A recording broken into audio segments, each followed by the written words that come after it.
The unique thing about the protagonist of this story is that no matter how many times he dies, he is always reborn. It's happened so many times that it's no longer amusing to him. Each time, he is reincarnated into a different world and era, ranging from the most primitive civilizations to futuristic worlds that have conquered space. This time, his recklessness during a battle with a monster cost him his life, and once again, he finds himself reborn as a baby. But reincarnation is second nature to him by now, so he's ready to see what this new life holds. As he begins to observe his surroundings, he quickly picks up on clues. From the furniture and decor of the room, it's clear to him that this is likely the Middle Ages. Using the expertise he has gained across countless lives, he confirms that this isn't Earth. This realization sparks curiosity. Could this world be one of fantasy? While he's encountered many types of worlds, he's always found sci-fi settings more convenient due to their cleanliness, advanced technology, and other benefits. However, as he takes in his new environment, he's relieved to see that he hasn't been born into poverty this time. His family even has maids, suggesting they're part of the upper class in this world. More than anything though, he's delighted that his mother is stunningly beautiful, and he's savoring every kiss from her. Despite the language being unfamiliar to him, the emotions behind her actions speak volumes. The way she cradles him tightly, as if afraid of dropping him, and the warmth in her gaze make it clear to him that he has a loving mother in this life. That alone feels like a blessing. Through his numerous reincarnations, he's experienced all kinds of maternal figures. He's been abandoned at birth, exploited as child labor, and even raised in environments devoid of affection. Compared to those lives, this one seems promising. A maid enters the room and gently insists on taking the baby, noting that the lady might be exhausted. The mention of prince catches the protagonist off guard. He hadn't expected to be born into royalty. Still, he notices that his mother doesn't seem entirely pleased. His confusion is soon cleared up when his mother, named Rifana, reminds the maid, China, that not everyone considers the child a prince. Rifana, who once worked as a maid herself, insists China drop the formalities and call her by name since no one else is around. Rifana believes the only reason anyone refers to the child as a prince is because he carries the king's blood. However, the circumstances of his birth are far from noble. The protagonist also carries the blood of someone of lowly status, and Rifana is well aware that the nobility and royal concubines have dismissed his claim to succession. To them, he has no rightful place among the royals because of her humble origins. Seeing his mother's sorrow, the protagonist tries to wipe away her tears, a gesture that genuinely touches her heart. While China dismisses it as the random movements of an infant, we know that the protagonist was earnestly trying to comfort his mother. He doesn't care about royal status or succession and, in fact, finds it advantageous. Being overlooked by the powerful nobles makes him nearly invisible within the royal family, which suits him just fine. He's already envisioning a carefree life away from the drama of high society. He feels confident that this 101st life will be a memorable one. As the days pass, Rifana continues to shower the protagonist with affection. She often gazes at him while he sleeps, thinking he looks like an angel. One day, as China announces that the carriage is ready, Rifana kisses the protagonist on the cheek, asking him to be good while she's away. Little does she know that the protagonist wasn't actually sleeping, he was only pretending. Once the door closes, he suppresses a laugh, knowing China might rush back in if she hears him. Being a charming baby under constant observation is no easy task, but the protagonist is determined to make the most of it. Once alone, the protagonist sits up, something no baby should be able to do, and begins focusing on his cultivation. He understands one fundamental truth: in any world, strength is everything. Without power, he would forever be at the mercy of others. Among the many skills he's acquired through his reincarnations, one stands out: the origin creation chi technique. Developed during his 30th life, this technique is a revolutionary method that allows him to cultivate both natural and origin chi simultaneously, even as an infant. The best part? It's completely undetectable. Doing some quick calculations, the protagonist estimates that by using this technique, he could achieve 60 years worth of inner chi by the time he's 10 and a staggering 180 years by the age of 20. Once he gets through the early stages, maintaining the process will become effortless. He could even continue training while being held in China's arms. Eager to accelerate his progress, the protagonist channels his energy to stimulate his nerves, directing the chi toward his brain. The process generates immense heat and unbearable pain as his body struggles to handle the strain. Despite the agony, he grits his teeth and pushes through. At one point, a scream escapes his lips, but he quickly silences himself, fearing China might hear. Sure enough, China rushes into the room, only to find the protagonist lying still in his crib, feigning sleep. She mutters something about him having a bad dream before leaving. Once alone again, the protagonist feels like a furnace, with energy radiating uncontrollably from his small body. Though the process is excruciating, he refuses to stop. He He knows that in this life, just like in his previous ones, power will be the key to his freedom. Even if it means risking everything, he's determined to seize control of his destiny. Just as he regains some composure, another scream escapes him, this time loud enough for China to hear from outside the door. China suddenly rushes into the room, thinking something terrible has happened. However, she finds the protagonist sweating profusely but still lying there, looking as though he's peacefully sleeping. Deciding he might need extra care, she quickly runs off to prepare a bath with herbs. The moment she's gone, the protagonist jumps to his feet, happy that everything he's been working on is finally paying off. When China returns, she carries him in her arms, praising him for being such a strong little guy. The protagonist just smiles, relieved that she hasn't noticed anything unusual. Thanks to his mana concentration technique, his body is constantly absorbing energy, even while he's eating or sleeping. He feels thrilled knowing that in just 3 years, he'll be stronger than most adults. By the time he's 10, his power will be unmatched, and the thought fills him with excitement. As China holds him, she hears a strange noise from above but quickly gets distracted by his cheerful expression. Meanwhile, the protagonist is already imagining the life ahead of him, powerful, respected, and living like a king. He can't wait for that future to arrive. It has only been 5 months since the protagonist was born, but thanks to his mana absorption technique, his physical strength and inner energy are far beyond that of any baby his age. Crawling on the floor, he never stops pushing himself, knowing he's on track to surpass everyone soon. Just as he's focused on his training, Lady Rifana walks into the room and picks him up off the carpet. She brings him a toy he wasn't expecting, and for a moment, his eyes are glued to it. Seeing her disappointment when he hesitates, the protagonist quickly starts playing with the toy, pretending to enjoy it. Inside, though, he feels second-hand embarrassment for very obvious reasons. Still, Lady Rifana and China laugh at how happy he seems, commenting on how handsome and perfect he is. The protagonist secretly enjoys the praise but knows it's mostly due to his mother's good looks. Even so, he decides to embrace these moments of being the fun baby, understanding that this time won't last forever. Then, the baby protagonist suddenly shows signs of discontent. China can't figure out what he wants at first, but all he really desires is food. He starts crying, trying to make it obvious. Finally, China guesses correctly and gives him some milk. While he drinks, the adults begin talking about money. They discuss how the funds for the house are running dangerously low, even though the protagonist, as a prince, needs proper food and care. The mansion's budget has been drastically cut this year, and raising even one child has become a struggle. This is quite unusual for a royal family. The protagonist had overheard the maids talking about this earlier. They mentioned that Lady Rifana would have to eat less to ensure everyone else could survive the season. If she didn't, no one would make it through the harsh winter. The protagonist can hardly believe it and assumes it must be a joke, but his mother stays positive, saying it doesn't matter if she survives as long as others can. Hearing this makes the protagonist furious. How can they treat his mother like this? She might not be powerful or important in the eyes of the nobles, but she's still his mom. Even though she gave birth to a prince, neither of them has any real status or protection. He starts to understand why she is always going out in the carriage. She's been trying to meet the king, but it seems she keeps failing. The protagonist thinks it's cruel. Even if the king doesn't care about her, she's still the mother of his child. How can he allow others to treat her so badly? He starts crying again, and China hands him over to Lady Rifana, whose arms calm him down. Even as a baby, the protagonist feels determined to help his mother. He knows he can't do much yet, but he has to come up with something. Winter is approaching, and things will only get worse with the cost of heating. In his baby bed, he puts his boss baby brain to work, thinking hard about how he can help. Then suddenly, he gets an idea. As the protagonist stares at the charcoal in the fireplace, he remembers that charcoal is made of carbon, and so are jewels like diamonds. His brilliant mind sees a way to solve their money problems. If he can turn charcoal into a diamond, everything could change. Although he's dying to leap out of the crib and get started, he knows his tiny baby body isn't strong enough yet. Instead, he decides to use his mana to float himself out safely. Nobody else realizes how valuable charcoal could be, but to the protagonist, it's like finding treasure. He immediately pushes aside his self-praise and gets to work. While the rest of the house sleeps, the protagonist focuses his mana, combining it with heat to create pressure on the charcoal. He pours every ounce of energy into compressing it, repeating enchantments to keep himself going. The process is grueling, and the pressure pushes him back, but he refuses to give up. He keeps thinking about his mother's happiness when she sees what he's made. Just as he thinks of her, a sudden burst of energy causes soot to explode out of the chimney. The protagonist moves to the fireplace, digging through the mess until he finally finds it, a sparkling diamond he created with his own power. The diamond's beauty leaves him speechless. Now, he just needs to figure out how to give it to his mother without making her suspicious. Feeling satisfied, he rests until morning. When China greets him the next day, day, she's shocked to find him outside his crib, covered in ash and soot. She picks him up, baffled at how he managed to escape. She assumes he must have been playing all night, but the mess in the room makes her pause. The floor, fireplace, and carpet are filthy, and China wonders if something unusual happened during the night. The protagonist quickly comes up with a plan and puts the jewel in his mouth. China notices something strange and asks him to spit it out. When she pinches his cheeks, a diamond falls out. Shocked, she asks where he got it and whether it was from the floor. China, who oversees the palace treasury, confirms that nothing is missing and that the diamond isn't even listed. She hugs the protagonist, saying it seems like he wanted to give it to her. The protagonist smiles, thinking his mom might like it too. Later, wagons arrive at the palace, filling the once empty kitchen with food and firewood. Thanks to the diamond, they now have 5 years' worth of supplies. Lady Rifana worries about who the diamond might belong to, but China assures her that it's fine, as the castle had been abandoned for nearly 100 years before Lady Rifana took over. She also suggests that the diamond might be a blessing meant for the prince. Although Lady Rifana isn't entirely convinced, she feels deeply grateful for the much-needed resources. The protagonist clings to his mother's dress, silently urging her to hang in there until he grows up. He dreams of a future where she no longer has to struggle. As he holds on to her, Lady Rifana promises to ensure the king knows he has a son. That winter, the fireplace keeps burning, and the palace's finances finally get back on track. The changes are obvious around the palace. One day, while Lady Rifana is eating, she notices the meal is way too much for her and asks about the servants. China assures her everything is fine since Anna, who had quit, is back, and the servants are being treated better now. But what stands out the most to the protagonist is how his mom isn't looking sad anymore. As he watches her, he thinks she looks prettiest when she smiles. Even though it's the coldest winter ever, it feels warmer to him because things are stable and his mom is happy. A year passes, and China and Lady Rifana are busy deciding what the protagonist should wear. They make him try on a bunch of outfits before picking a fancy one. The protagonist can't figure out why they're making such a big deal about his clothes. Feeling tired, he lies down on the floor and starts whining, surprising both his mom and China. China quickly figures out he needs to rest and tucks him into his crib. Then she says that the protagonist is going to be officially recognized as part of the royal family. The protagonist, confused, wonders what she means by recognized. Lady Rifana is happy the protagonist has grown up without any issues and wonders if the king will show up for his birthday. China reassures her, saying the king is just waiting for the right time since bad things often happen to newborns. The protagonist overhears them talking and realizes all this fuss is for his birthday. Lady Rifana says not everyone might like the banquet, but it's the perfect chance to officially announce that the protagonist has royal blood. The protagonist notices how excited his mom seems and figures it's because of the banquet. Then it hits him. If there's a banquet, the nobles and royals will be there, and he might finally get to meet the king. The banquet for the protagonist kicks off that night with a grand feast and an over-the-top party that clearly costs quite a fortune. The protagonist is kind of thrilled to see the lavish decorations, the food, and the fancy outfits the kingdom homies are wearing. Everything feels like a dream to him. Lady Rifana picks him up and asks if he's amazed. The protagonist thinks this whole thing is definitely a new experience. China points out that it's probably the first time he's seen so many people in one place, and Lady Rifana reminds him that he's the star tonight, giving him a kiss on the cheek. The protagonist catches the judgmental stares from the nobles and overhears their whispers about him and his mother, but he doesn't let it bother him. His focus is on one thing, meeting his father, King Terrell of Arnesia. The protagonist burns with frustration thinking about how the king has never cared about their lives. He decides this banquet is the perfect chance to make sure the king notices him. The atmosphere changes as the royal family of Arnesia walks in, officially starting the banquet. The protagonist figures this must be the queen and her family. He can feel their strong presence as they approach. His eyes lock onto the queen, her children, his half-siblings, and the eldest son who stands out the most. There's also a girl acting dramatic, like she's in her own fantasy world. The protagonist mentally notes that he needs to learn more about each of them, but they walk right past and completely ignore his mother. Lady Rifana notices the commotion might be overwhelming for the protagonist and tries to comfort him. Even though the protagonist knows she's probably struggling herself, she still manages to make him laugh, easing the tension. Meanwhile, the crowd is fixated on the queen, admiring her beauty. The protagonist notices a sudden change in his mother's expression. It had been calm, but now something has unsettled her. He looks around and sees why. The king, His Majesty, finally enters, radiating an intimidating energy that makes the protagonist freeze for a moment. He can't tell if his father is looking at him or his mom. He thinks it's unlucky that being reborn doesn't come with the ability to read minds. Imagine how great it would be if he could figure out what everyone else is thinking. After a while, people start giving him gifts and congratulating him, acting like it's such a big deal to see him. But when it's the imperial family's turn, their attitude toward him and his mom is clear. They don't hide their real feelings, and their behavior hits him hard. He wants to jump out of his mom's arms and properly go after that woman. How dare she treat him and his mom like they don't even matter? Looking around, he realizes everyone here is just as fake and rotten. For a moment, he thinks about shouting and calling them all out, but he doesn't want to make his mom feel embarrassed. He decides to play along and act nice because that's what people expect. Hypocrisy is normal here, unfortunately. All he wants is to leave before he falls asleep in his mom's arms. Just as he's about to drift off, he notices a young girl nearby. She's probably one of the king's concubine's daughters. She seems too young for all this drama, but her presence stands out. Thankfully, some of the mistresses have already left. When the banquet finally ends, he and his mom sigh in relief at the same time. But the night isn't over yet. The queen herself approaches them. She makes it clear that getting near them isn't hard thanks to her son, the heir to the throne, who is always close by. The protagonist can't tell if she's bragging about her son or just trying to rub it in. Either way, it's exactly the kind of thing he expects from her. The queen goes on to say how sweet the protagonist is and how much he resembles his mom. But the protagonist isn't buying it. He's sure she has something to do with their struggles. After all, someone has to be behind the drastic cuts to their castle's finances. The knights had been turned into lumberjacks just to gather firewood, and the protagonist's clothes look like they've been pieced together from scraps by the servants. Meanwhile, the queen wishes him a long life and other formal niceties. But as she leaves, she smirks, leaving a sour impression. Then something unexpected happens. Lady Rifana spots the king himself. He asks if she is getting used to the castle, and she gives a polite but not entirely truthful answer, which doesn't surprise the protagonist. All he wants is for the king to give them the support they need and act like a proper father. The protagonist starts crying loudly, which makes the king take notice and ask to hold him. It's the first time the king has seen the protagonist in a year. As he holds him, the king seems kind of confused. Most of his kids cry non-stop when they see him, but the protagonist just smiles. The protagonist thinks it would be funny if his charming baby smile could leave the king stunned. The king seems to start liking him a little bit, amused that the protagonist isn't scared of him. He even says something about raising him in the future, but the protagonist isn't interested in staying still. He makes gestures signaling for the king to put him down. The king assumes the protagonist wants to walk, but Lady Rifana quickly says he can't walk yet since he's only a year old. At that moment though, the protagonist decides it's time to prove everyone wrong. He takes his first steps right then and there, knowing he's the star of the evening and needing to show off. The room erupts in excitement as everyone cheers for the protagonist's first steps. Even the king seems impressed, realizing the protagonist is trying to show him something important, that he isn't like other kids. The protagonist feels confident that this is just the start of proving himself. But as he reaches the table and tries to steady himself on it, he performs an epic fail. The whole table, along with all the food and drinks, comes crashing down. As the plates and glasses came crashing down onto the protagonist, everyone in the room was shocked, including the king. However, for the protagonist, this was all part of his grand little scheme. It wasn't just about showing off that a one-year-old could walk, but to execute his perfectly orchestrated dramatic act. Lying on the ground, crying as though in the midst of an epic tragedy, the protagonist caught everyone's attention. The king hurriedly picked him up, checking for injuries. Though the protagonist's clothes were soaked in wine, the king found no real harm and decided the boy needed a change of clothes. China stepped forward to assist, but the king waved her off, choosing to handle it himself. What the king discovered next left him speechless. Beneath the protagonist's stained clothes were undergarments that looked more like scraps than something befitting a prince. China appeared confused, claiming she had dressed the protagonist in fresh clothes earlier that morning. As the king inspected the garments, he realized how shabby and pitiful the protagonist's life must be. The murmurs in the crowd began to rise, with whispers of disgrace and negligence filling the air. Frustrated by the whispers, the king demanded silence, his commanding voice echoing through the hall and sending shivers down everyone's spines. He looked pointedly at the protagonist's mother, Lady Rifana, clearly processing the poor conditions they had been living in. Meanwhile, the protagonist felt a sense of relief. His plan had worked perfectly. Though his clothes were ruined, they had conveyed the story he intended. Earlier that morning, while China had been dressing him, the protagonist used all his tiny strength to stretch and tear the cloth, making it look as ragged as possible. With a touch of magic, he added the appearance of poverty to complete his act. If he were older and stronger, he wouldn't have needed magic, but for now, it had done the trick. The king turned to Lady Rifana, asking for an explanation. How could things have gotten this bad? Seeing her distress, he didn't press her further but instead called for one of his officials to report on how funds were distributed among the concubines' castles. As far as as the king remembered, he had given clear orders for the budget to be shared equally. Yet, this event suggested otherwise. While the king's secretary rushed to retrieve the documents, the entire room held its breath, knowing a storm was brewing. When the king read the report, he was stunned. Unable to believe his eyes, he set the papers ablaze with his power, shocking the protagonist. The boy hadn't anticipated his father's ignorance of the situation. The king turned to the queen, demanding to know if she had been aware of the state of affairs. The queen feigned shock, pretending to be just as surprised as everyone else. But the king wasn't convinced. His presence grew more intimidating as he reminded her that managing the budget was her responsibility. Sensing the tension, the eldest son stepped forward to defend his mother. He insisted it must be a misunderstanding, claiming the queen wouldn't neglect such matters. The king's anger flared. He declared that a leader is responsible for their team's failures, and due to the queen's carelessness, his youngest son had been left hungry and improperly clothed. The eldest son, guilt-ridden, avoided his father's gaze, only making the situation more awkward. The king turned to the queen, expressing his deep disappointment. Lady Rifana attempted to take the blame, claiming the fault was hers, but the king dismissed her defense. He reassured her that being the mother of his child secured her place in the family, and urged her to act accordingly. The queen, clearly shaken, promised to investigate and ensure such negligence never occurred again. She apologized profusely, but her lack of genuine remorse was evident to the protagonist. Eventually, the culprits were identified as a low-ranking noble family, who were swiftly executed. Though the case was officially closed, the protagonist knew the real mastermind had escaped unscathed. Despite the drama, the protagonist resolved to grow stronger and teach everyone a lesson when he was older. For now, he focused on his immediate needs, food and rest. After a meal, he decided it was nap time. Later, the protagonist awoke to the sound of a carriage arriving. Peering through the window, he saw a group of people disembark. Among them were his mother, an adult, and a child. As they entered his room, the protagonist suddenly remembered his babysitter. If she woke up, his secret powers might be exposed. He flies back to her and starts pinching her cheeks to wake her up. The adults walk in just in time to see this, and his mother immediately yells at him to stop tormenting the poor nanny. The nanny notices another mistress has arrived and greets her right away. The protagonist spots the newcomer too. The newly arrived mistress quickly says there's no need to apologize because she didn't warn anyone about her visit. The protagonist realizes this is Philia, another concubine. Everyone starts saying how they would have welcomed her properly if they knew she was coming, but Philia waves it off, saying she needs to talk to the protagonist's mother alone. The protagonist's mother can't figure out why Philia wants to see her but assumes it must be serious. While waiting for the serious talk, she ends up choking on her tea. Philia, looking genuinely regretful, apologizes for her behavior at Prince Errol's birthday banquet. She explains that her family once played a big role in winning battles on the continent and was well known, but those glory days are over. Now, they're struggling because no sons have been born into the family lately. Their reputation has faded, and they've been low on money for years. The protagonist's mother asks if Philia is here because of her family's problems. Philia admits they're deeply in debt. She also recalls being pressured by the queen, which probably added to their financial mess. Philia pulls out a bag of money, admitting it's not enough to fix things but says she feels really bad about everything. She admits that the protagonist's mother probably hates her and her family. Just then, the door opens, and Philia's daughter quietly appears in the room. It becomes clear that Philia only wants to shield her child from getting tangled up in conflicts with the imperial family. The mistress calmly says she's fine and doesn't need anything, insisting that Philia isn't at fault for any of this. Philia asks her not to pity her, but the mistress says she doesn't feel pity, she's just being straightforward. She points out there's no reason for them to turn against each other now. The mistress makes it clear she understands the situation and doesn't hold any grudges against Philia's family. She gives the bag of money back, saying it would be better spent on something nice for Philia's little daughter. She mentions she understands why Philia's family has been trying to manage their palace expenses. Then she casually drops some shocking news. She believes the reason behind all of this is that she serves the queen. This revelation leaves the protagonist stunned, and suddenly it all makes sense why his mother is so disliked by others. He starts walking around his room, thinking about how hard his mother's life must be. China notices he's upset and doesn't know how to calm him down. She asks if he's okay, and he quickly fakes a smile to stop her from worrying. He knows he needs to pull himself together. China assumes he's just being stupidly moody and goes off to exercise with Princess Kania. With everyone distracted, the protagonist sneaks off to listen in on the conversation between his mother and Philia again. This time, his mother is talking about how she can't escape the queen's oppression. She explains her main goal is to protect the protagonist while he's still young and to stop anyone from hurting their family further. Her tone is more serious and determined than ever before. Lady Rifana wants to get closer to to Miss Philia, but it's clear she has more on her mind than just being friendly. Philia sees this but respects Rifana's determination and agrees they can rely on each other when things get tough. Meanwhile, the protagonist is deep in thought, realizing his mother is fully aware of the power dynamics between the queen and the concubines, which involve both him and her. But he also wonders what her next move will be. While the protagonist is lost in thought, a girl suddenly appears near him, and he has no clue how she got there. He silently begs the universe to keep her away, but instead, she crawls into his bed, squishing his cheeks and saying she finds him adorable. She treats him like a squishy toy and even starts moving his crib around like it's a game. The protagonist wishes someone, anyone, even a truck, would rescue him from this chaos. Then a cat appears, and it seems like the cat finds the protagonist cute too. He knows there's no escape now. The nanny mentions that the princess might visit. Of course, the princess is eager to come over, and the protagonist realizes he's on his own with no escape in sight. Time flies, and before long, the protagonist is almost 3 years old. Life feels like it's moving too fast. He can't believe how quickly he's growing and starts thinking about how much he has to learn before adulthood. He remembers bits of his previous life and wonders if he'll ever relive anything like that. Suddenly, the princess walks into his room. She rushes toward him, but the protagonist decides to play hide and seek. Unfortunately, she finds him in no time. Frustrated and feeling down, he realizes she just wants to play. Before the protagonist can refuse, she's already running off to find a bigger spot to play. They end up outside, and it's clear the princess has been visiting a lot since Philia came over. With help from the nanny, of course. The protagonist doesn't mind too much. It seems these visits are building a strong bond. Even though the protagonist is still small, Kania believes he's already someone who can be relied on. She says that when the protagonist grows up, it'll be his turn to take care of her. The princess makes the protagonist promise to come as soon as possible, but the little prince can't figure out why she's so fixated on him. Before he can think too much about it, Kania declares that she adores him and says playing with him is way more fun than with anyone else. He's clearly the best choice. The protagonist laughs, thinking she'll probably regret saying that when she gets older. Kania picks him up, saying it's time to play, and insists on carrying him to their spot. The problem is the protagonist feels like he's suffocating from her overly enthusiastic help. He silently begs for rescue, and just then, a maid steps in, saying the protagonist must be uncomfortable being carried like that. She scolds Kania, reminding her that even as a princess, she shouldn't carry heavy things since she's still a child herself. The protagonist feels relieved he's finally saved. However, Kania isn't happy at all. She shouts that she wants to play. The maid suggests she try drawing or listening to classical music instead, but Kania is sick of all the boring stuff. She declares she wants to swing a sword like her brother Kyle. The protagonist notices her practicing with a stick and quickly realizes her balance is off. The stick's weight is wrong, and she's not holding it properly. Despite this, Kania is completely into it, imagining she's already defeated some powerful imaginary sword master and claimed victory for herself. The maid tries to explain why Kania isn't allowed to practice like Kyle and Lennon. This really upsets the princess, who can't understand why they're allowed but not her. The maid reminds her it's improper for a princess to dirty her hands, saying she's supposed to be elegant and ladylike. But Kania isn't listening. She's already snatched up the maid's sword, and before the maid can stop her, Kania is talking excitedly about swordsmanship. The maid panics and chases after her, begging her to hand over the sword, or at least take the sheath instead. The protagonist stands nearby, finding himself liking Kania more and more now. By the time the protagonist turns 5, life on the estate seems full of royal charm and whimsy. Out in the fields, he proudly pretends to race on a mighty steed. In reality, though, he's simply rocking back and forth on a toy horse, grinning ear to ear and thoroughly enjoying himself. His maid and companion, China, who also acts as his horse trainer, suggests he try riding a real horse. The protagonist quickly dismisses the idea, declaring it too risky. China tries to encourage him, saying that a prince his age should be doing things like horseback riding and sword practice. But the protagonist waves her off, saying princes don't need to do such things. This leaves China a little disheartened since her young master doesn't seem interested in anything adventurous or ambitious. But the protagonist isn't your typical child. He carries the burden of knowledge from his 100th life. This kid has lived and died over 100 times. Through all those experiences, he's come to one harsh conclusion: being exceptional at anything only invites trouble. In past lives, whether it was mastering swordsmanship or becoming a brilliant mage, his talents always attracted dangerous people, some wanting to exploit him, others wanting to eliminate him. This time around, the protagonist has decided to embrace an entirely different approach: lay low, enjoy the perks of royalty, and avoid any unnecessary effort. Back at the castle, he tells China he wants some time alone. Though not entirely thrilled, she agrees and leaves him to his own devices. The moment she's gone, he shuts the door, sprawls out on his bed, and does absolutely nothing. Later, China finds herself at her wit's end when the protagonist avoids studying yet again. Frustrated, she asks why he hates learning so much, pointing out that a 5-year-old prince should be eager to expand his knowledge. But the protagonist remains indifferent, showing no interest in academics, the outside world, or anything resembling responsibility. China half-jokes that he sounds like someone who's already lived 100 lives. Before she can elaborate, he cuts her off, assuring her it's not her fault he feels this way. Deep down, the protagonist has made up his mind. This life will be different. No more striving, no more proving himself. For once, he's determined to enjoy the quiet and simplicity of life without stress. China reminds him of his royal obligations, emphasizing that it's time for him to start his studies now that he's 5. She even pulls out a selection of simple books, handpicked just for him. But instead of reading them, the protagonist starts spinning one like a toy, much to China's irritation. She scolds him, saying books are for learning, not playing. He starts stacking the books into a little house instead. Trying to keep her composure, China orders him to stop and focus. But the protagonist isn't listening. When words fail, he throws a tantrum, whining and yelling that he doesn't want to study. The commotion draws the attention of his mother, who enters the room with an air of authority. Her stern expression immediately silences the chaos. Under her unyielding gaze, the protagonist reluctantly drags himself to the library to study, though not without grumbling the entire way. Even as he pretends to read, he can't help but think about how absurd it all feels. The protagonist knows that showing any talent could spell disaster for him and those he cares about. The more extraordinary a child in his position appears, the more danger they attract. All he wants is a peaceful, carefree existence, free from the burdens of expectation. As he zones out, China snaps him back to reality, urging him to study hard and make others proud. Her words barely resonate with him, but when she mentions that his mother might feel sad if he doesn't try, it strikes a nerve. Begrudgingly, he decides to put in some effort, not because he suddenly cares about studying, but for his mother's sake. Even so, he remains adamant about avoiding sword training or magic lessons. He's had enough of the chaos that comes with being extraordinary. Instead, he starts planning a quieter, less risky future. A few days later, a luxurious carriage arrives at the concubine's palace. China informs the protagonist that a mage from the magic tower has come to test his mana. If he has potential, they'll begin his magical training. Alarm bells go off in the protagonist's mind. He knows that any skilled mage would instantly sense the immense mana he's concealing. Walking down the hallway to meet the tester, he keeps his head low, trying to appear as ordinary as possible. China attempts to reassure him, saying that even if his mana isn't particularly strong, he can always work to improve it. When they enter the room, the mage's expression betrays a mix of surprise and confusion. The mage studies the protagonist carefully, observing his aura before taking his arm to check his vitals. Something feels unusual, the mage mutters. China, still optimistic, asks if the protagonist is special, but the mage hesitates, unsure how to respond. No matter how hard they probe, they can't detect even a trace of mana. China is stunned, unable to comprehend the results. What no one realizes is that the protagonist had already compressed his mana, pushing it to the farthest reaches of his body to evade detection. The mage reports to Lady Rifana that the protagonist seems to have no magical potential whatsoever, a shocking revelation for someone of royal blood. Even commoners typically exhibit some degree of mana. Lady Rifana looks visibly distressed, but this outcome is exactly what the protagonist wanted. As he pretends to sulk, he feels a sense of triumph. His plan to appear completely ordinary is working perfectly. This, however, is just the beginning of his carefully orchestrated scheme. The following day, he meets his new swordsmanship trainer, a young knight named Lanfil Tagan. One glance at him, and the protagonist silently concludes he's dull and unimpressive, far beneath his own level. In his previous life, the protagonist had battled monsters and endured countless brutal fights, so this so-called trainer hardly seemed worth noticing. Still, he decides to go along with it, agreeing to train and even offering to help both of them grow stronger, despite having low expectations. Privately, the protagonist thinks this entire training arrangement is more for Lanfil's benefit than his own. He has no interest in grueling exercises, unlike his sister China, who goes to extreme lengths like wearing weights everywhere to build strength. Lanfil explains that this kind of intense regimen is a Kenchester family tradition, but the protagonist scoffs, saying it sounds more like something martial artists would do rather than royalty. When the protagonist asks about the training plan, Lanfil explains that swordsmanship isn't purely about raw power, it requires balance and flexibility as well. To demonstrate, Lanfil shows off an impressive display of sword techniques and proposes starting with simple exercises like balancing on logs. The protagonist immediately complains, claiming he's afraid of falling, even though the logs are barely above the ground. Lanfil reassures him that even if he does fall, it won't hurt. Feigning reluctance reluctance, the protagonist asks what he's supposed to do since he's afraid of heights. Next, they shift to flexibility exercises. Landfill assumes the protagonist should handle this part with ease because of his young age, but he's floored when the protagonist struggles to even reach his toes. Undeterred, Landfill decides to move on to practice with wooden swords, explaining the importance of using centrifugal force for proper swings. The protagonist gives it a shot, but his grip is so poor that the wooden sword flies out of his hand. Landfill looks completely stunned as the protagonist botches the exercise. Playing his role perfectly, the protagonist acts disheartened, lamenting that he's hopeless at swordsmanship. However, Landfill encourages him, insisting it's only his first attempt and that he'll improve with practice. Handing him another wooden sword, they continue the session. Throughout the training, the protagonist is fully aware that someone is watching him. His exaggeratedly clumsy performance is part of his calculated plan to spread rumors about how incompetent he is. He ensures word of his failures spreads across the city. Soon, nobles are gossiping that the protagonist is even less skilled than commoners when it comes to mana. Whispers circulate that he's failed every type of training and is so clumsy he could trip over thin air. While some find these stories hilarious, back at the concubine's castle, when he hears about a new private tutor assigned to teach him, his useless reputation has driven away most potential tutors, so he's curious about who might be bold or desperate enough to take on the job. Peering out the window, he notices the tutor stepping out of a carriage. Moments later, he learns the man's name. The atmosphere becomes awkward immediately. Gamel seems resigned to teaching someone with a hopeless reputation. Gamel piles up a stack of books, claiming that basic grammar shouldn't take more than a day to master. However, considering the protagonist's reputation, Gamel generously allows a few extra days. This irks the protagonist, who resolves to give his best effort just to prove a point. As Gamel continues, he mentions that poor grades don't necessarily mean someone isn't trying. Sometimes, it's simply how a person's mind works. The protagonist begins to feel the weight of people's condescension. He had hoped to lower their expectations, but he hadn't anticipated how much their pity would bother him. Late at night, the protagonist sneaks into the library, feeling confident about his exceptional language skills. Thanks to the hundreds of lives he's lived, as he wanders through the library, he wonders if it's time to reveal just how much of a genius he truly is. Channeling mana into his hands, he begins searching for books on vocabulary and grammar, using magic to pull them off the shelves since he's too short to reach them. But he doesn't stop there. He grabs books in foreign languages as well, aiming to expand his already extensive knowledge. With everything neatly stacked on a table, he gets to work. Flipping open the first book, the protagonist muses that all languages follow the same fundamental rules. He's spent every one of his past lives mastering those rules, and tonight, he's determined to study hard to prove his brilliance. A few days later, his tutor calls him out, asking if he truly understands the common language or if he's just playing games. The protagonist sighs, insisting he's not lying, even reading aloud to prove his point. Gamel suspects he might have just memorized a few passages, but the protagonist counters that memorizing an entire language would still be an impressive feat, especially given how complex the kingdom's official language is. Gamel challenges him to pick a random book and read it. He points out that even the brightest children typically need to be at least 12 years old to grasp basic reading, and the protagonist is only 5. Undeterred, the protagonist grabs a book and reads it flawlessly, leaving Gamel utterly stunned. Overwhelmed with emotion, Gamel even tears up, calling the protagonist's talent extraordinary. After all, when a student excels, it reflects well on the teacher too. The protagonist playfully remarks that Gamel should feel lucky to have such a genius as his student. Inspired, Gamel eagerly jumps into the day's lesson, ready to teach his brilliant pupil. By the next evening, the rumors about the protagonist have taken a dramatic turn. Where people once mocked him for being clumsy and useless with a sword, they now marvel at how he mastered the common language in just 2 days. The source of these rumors? Down at a local tavern, Gamel, too tipsy for his own good, is bragging to anyone who will listen. He claims he always saw the protagonist's potential, even when others didn't, and goes on about how hidden talents just need the right teacher, namely, him. Word of the protagonist's intelligence eventually reaches the king. Amazed, the king discusses it with Lady Rifana, expressing his surprise at their son's struggles with swordsmanship and magic. Lady Rifana apologizes, feeling she should have recognized his unique gifts sooner. The king reassures her, sharing a heartfelt moment that would make the queen roll her eyes. He tells Rifana he's certain their son will achieve great things. Meanwhile, the protagonist, eavesdropping on the conversation, smirks to himself. He plans to do just enough to keep the king impressed, secure a comfortable position in life, and have fun along the way. A few days later, the protagonist notices more guards stationed outside the concubine's castle. It doesn't take long for him to realize the king likely assigned them to protect him since he can't fight or use magic. Feeling a little proud, he assumes assumes the king is in a good mood. That same day, China drops off a massive chest at the castle. Griffin explains it's a gift from the king. The protagonist eagerly opens it to find gold coins, shiny jewels, and other treasures. Amidst the riches, a unique-looking necklace catches his eye. When China asks if it's the most valuable item in the chest, the protagonist decides it's not about the cost. The necklace is simply the coolest thing in there. He puts it on, claiming it boosts his mental focus and prevents fatigue. China, impressed, attributes his improvement to his hard work studying. The truth is, the protagonist can sense a mana-activating mechanism hidden within the jewel, though he doesn't need it. As he examines the necklace, he thinks of China and her relentless sword training. He asks his mother if he can gift the necklace to her. Griffin pats his head and agrees, saying the king would likely be pleased by the gesture. She then asks what he admires about China, and he replies, her strength. The maids burst into laughter, and the castle fills with joy over the protagonist's growing recognition and favor with the king. A few days later, the protagonist sits in the dining hall with China, sampling desserts he requested. Frustrated, he declares none of them are sweet enough, they're missing something. When China offers to bring the chefs to fix the problem, he has a sudden realization. What he needs isn't a chef but an alchemist. Caught off guard, China asks why he would need an alchemist. The protagonist, realizing he's been daydreaming out loud, quickly covers, deciding it'd be too strange to explain his craving for cola from his past life. He starts brainstorming how to recreate the fizzy drink. Fast forward 3 years. Now 8 years old, the protagonist sits at the head of a large table, running a meeting about building new bridges in areas frequented by merchants. One of the supervisors nervously asks what he thinks about the proposed plans. The protagonist examines the blueprints carefully, initially complimenting how impressive they look. Then, with a sharp change in expression, he casually asks who designed them. When one of the supervisors proudly claims credit, the protagonist's face hardens. If you ever show up with another useless design like this, he threatens, his voice calm but icy, I'll fire you on the spot. The room falls completely silent. The protagonist points out several critical flaws in the bridge design. While it might function adequately for now, it would be a disaster in the winter when heavy snow piles up. The weight would crush the wooden supports underneath because the designer prioritized aesthetics over safety. He moves on to the next blueprint. Despite his young age, the protagonist's workload has become overwhelming. His vast knowledge far surpasses that of the so-called experts in the room, yet they've chosen to trust him. Many of them, although embarrassed, recognize his genius. The protagonist feels a little bad for them but knows he has no choice. He must keep proving himself. After the meeting, as the protagonist heads out of the hall, a new maid notices him and calls him by his latest nickname, the young Grey Sage. The protagonist instantly cringes, horrified by what he considers the cheesiest nickname ever. Realizing the maid must be new, he calmly but firmly tells her, don't use that nickname again. I can't stand it. The maid promises to remember but almost slips up again as he walks away. The protagonist, now even more annoyed, silently swears that this nickname is the lamest thing he's ever heard. As his carriage moves off, Lady Rifana looks out the window of the concubine's castle and asks China if the protagonist is heading somewhere important. China replies that he's going to see the king, which makes Rifana curious about what they might discuss. China hesitates, almost mentioning the protagonist's interest in learning alchemy, but decides against it. Meanwhile, in the carriage, the protagonist is busy imagining how the king might react to his sudden request to study alchemy. Even though his audience request was approved right away, he knows the king's aura is still overwhelming, even after living through hundreds of lives. The protagonist keeps reminding himself to stay calm and not mess up. When the king asks why he wants to learn alchemy, the protagonist explains that it's because he wants to help the kingdom. Since he's not skilled with swords or magic, he believes the best way he can contribute is by gaining knowledge and putting it to good use. The king listens carefully, impressed by the protagonist's thoughtfulness, and agrees to his request. He even promises to connect the protagonist with some of the most reliable alchemists in the kingdom, and asks if there's anything else he might need. The protagonist politely replies that he'll ask later if something comes up. As the king smiles warmly, the protagonist feels a sense of relief and pride, knowing his plan worked perfectly. Word spreads quickly, and soon the best alchemists in the kingdom come forward, eager to prove themselves and earn recognition. Among them is Damon, renowned for his creation of reflective mirrors that can bounce sunlight great distances, a defense feature he installed in the western fortress to keep invaders at bay. A few days later, the protagonist meets Damon in the garden of the concubine's castle. Damon casually compliments the beauty of the garden, but the protagonist is more focused on him. Based on Damon's legendary reputation, the protagonist expected an old, wise-looking alchemist. Instead, Damon appears surprisingly young. Noticing the protagonist's confusion, Damon explains that his hair turned white years ago due to an accident with toxic fumes during an experiment. The protagonist realizes that Damon nearly lost his life in his pursuit of knowledge. Remaining calm, Damon warns the protagonist to be prepared for the risks involved in alchemy. If anything were to happen to the protagonist during an experiment, Damon knows he would likely bear the blame, possibly even at the cost of his life, or worse. Before Damon can finish, the protagonist interrupts. "I know what I'm getting into," he says confidently. "Alchemy isn't magic, it's science. I'm not chasing silly dreams like turning rocks into marshmallows or performing miracles by turning water into wine.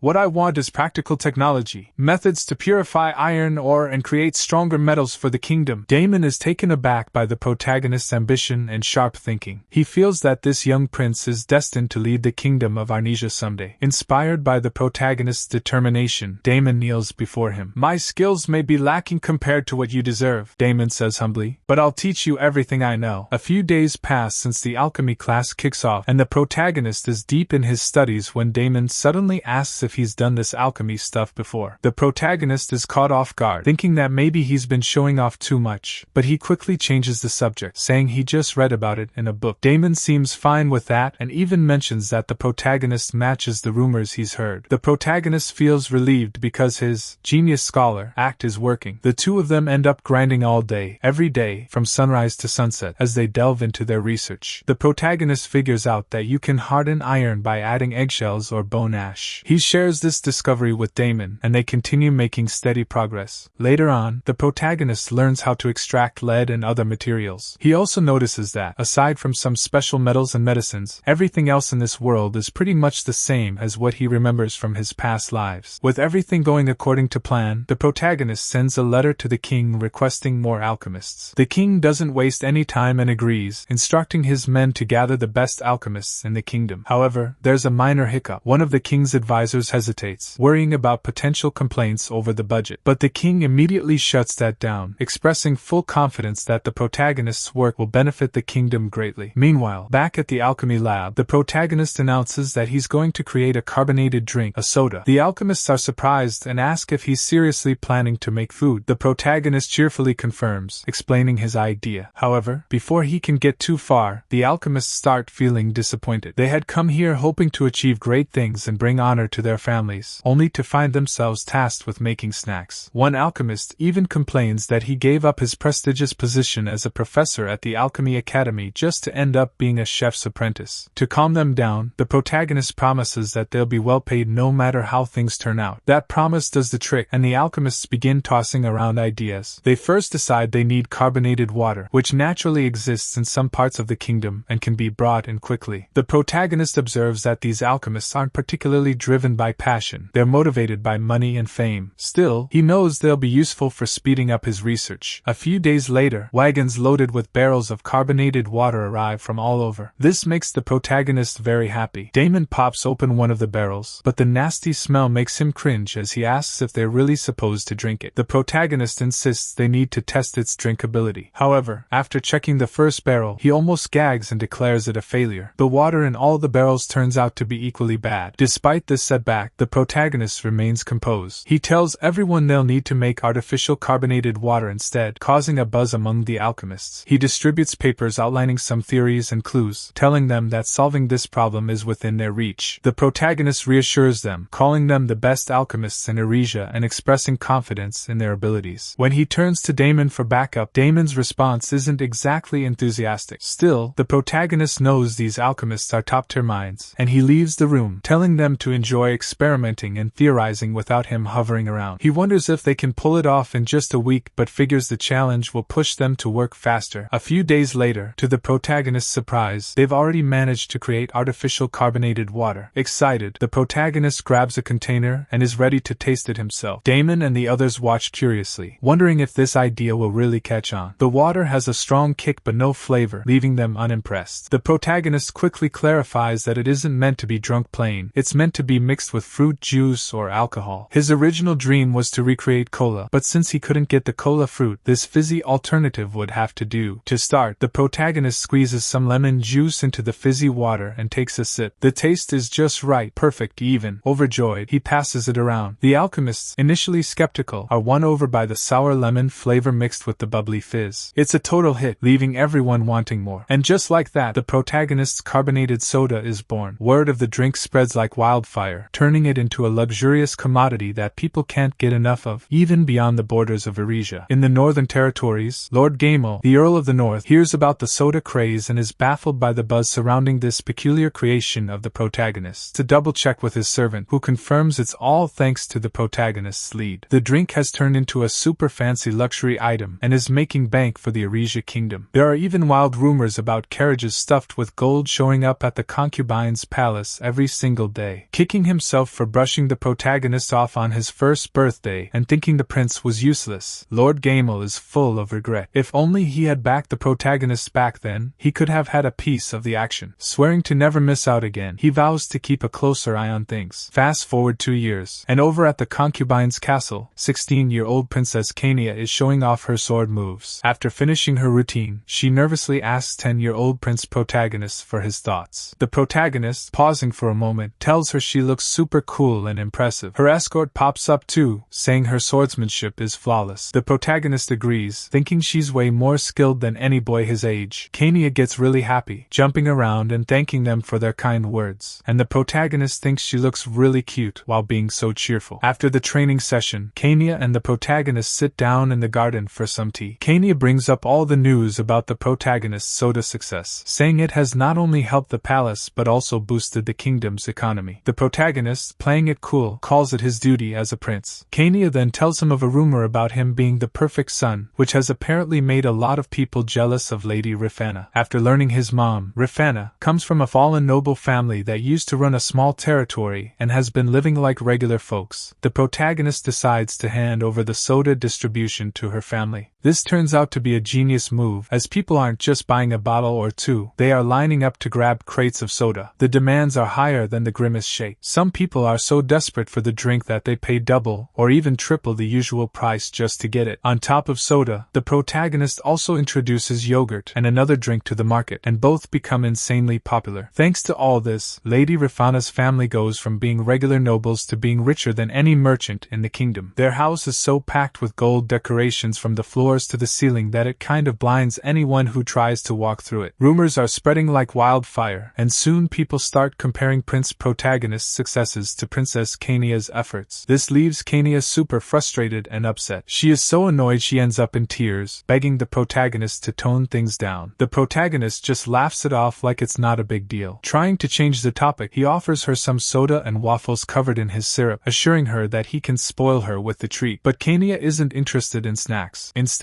she whips out her sword and tells him exactly what she thinks his problem is. What good is all that money if he doesn't even know how to fight? As she points her sword right at him, she says that she is going to teach him how to handle a blade. The protagonist, clearly unimpressed, thanks her but says no, explaining he has no interest in being a swordsman in this life. He remembers his past, where he had lived the life of a warrior before. But Kania isn't about to let him off easy. She immediately launches a surprise attack, showing him some sword techniques while pushing him to fight back. The protagonist sighs, realizing it will be faster to just go along with her. He figures if he plays along, it might help her achieve her dream of raising a family full of sword masters. Despite looking really delicate, Kania has a ton of energy and passion. Our boy decides to use his chi bit by bit, brick by brick, deciding to help her reach her goal. A few days later, the protagonist finds himself riding in a massive carriage on the way to see the king. He admires how huge it is, joking in his mind that it's like riding in a Lamborghini. The attention it gets from people makes him feel like some kind of celebrity. Leaning back and relaxing, the protagonist wonders what the king wants to talk about this time. He suspects it might involve a bonus or some extra allowance as a reward for his achievements. When he arrives, the protagonist joins the king for lunch, curious about what's next. He remembers how the quiet used to make him uneasy, but now he is used to it. Sitting alone, he calmly eats his meal, waiting for the king to speak. Lately, he has been visiting the king more often. Just as the protagonist is about to bite into a cookie, he nearly chokes when the king asks if he has thought about taking on a real government job. After clearing his throat, our boy realizes the moment he has been avoiding has piled up. The king says it might feel a little early, but no one would oppose if the protagonist starts working in the government. He then asks what he thinks, and if there is any specific job that he might want. Trying to stay composed, the protagonist tells him that he doesn't have any preferences, though deep down, all he really wants is to relax, eat, and enjoy life. He sips his tea, hoping not to blow it completely, and tells the king he doesn't see why he should think about work now, especially since he is still busy with science and alchemy. Keeping his poker face, the protagonist waits as the king sits silently. In his mind, our boy wonders why the king wants him to take on a role when the first prince isn't even involved in government yet. He thinks about the queen and the first prince staying quiet and how he has always been careful not to cross any lines with them. He also feels that the last big ball was cancelled thanks to the chaos caused by the freak prince. The protagonist knows being liked by the king is one thing, but being trusted with a big government role is something else entirely. Was the king trying to stir up trouble between them on purpose? The protagonist feels that this might be the case. He thinks about how survival isn't just about being clever or strong in the wild. It applies to royal life too. To sit on the throne, you need the strength and sharp instincts of an eagle. Without that, even all the knowledge from his past lives wouldn't be enough to stay safe. Maybe the king wants a world where only the strongest survive. Either way, the protagonist isn't about to fall into the trap this time. A few days had passed since the protagonist's conversation with the king. Now, he was riding a horse, looking excited as he thought about how this was his first time venturing so far from the concubine's palace. And this time, it wasn't on a toy horse, it was the real thing. The wind brushed against his face, and for the first time in what felt like forever, he felt free. He thought he deserved this breath of fresh air after all the time he'd spent working hard and staying indoors. His mind wandered back to the days when he used to explore everywhere, even across worlds,